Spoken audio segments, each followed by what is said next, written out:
psychologiquement, qu'est-ce qui a été le plus dur à vivre? Tu avais quelqu'un qui était un jeune type qui travaillait au profit d'une autre nation.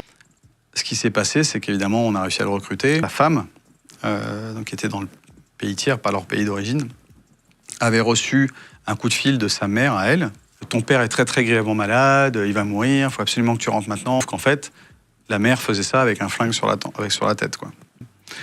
Donc la femme croit, rentre, se fait arrêter à la frontière par les services locaux du pays qui sont vraiment pas des enfants de cœur.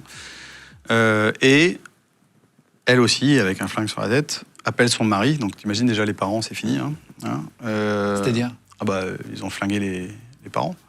Donc elle a un flingue sur la tête, elle appelle son mari, elle dit il faut que tu rentres tout de suite, papa est très malade, il va mourir, machin. Donc il arrive à la frontière, il se fait pareil arrêter. Et il se fait emmener dans un endroit où sa femme et son petit garçon très jeune, je ne veux pas donner l'âge pour pas choquer certaines personnes, étaient donc accrochés, strappés sur une chaise. Lui s'est retrouvé accroché, strappé sur la chaise. Et puis là, les services locaux ont commencé avec une perceuse dans l'enfant pour faire parler le type.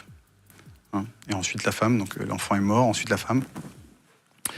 Et puis ensuite lui.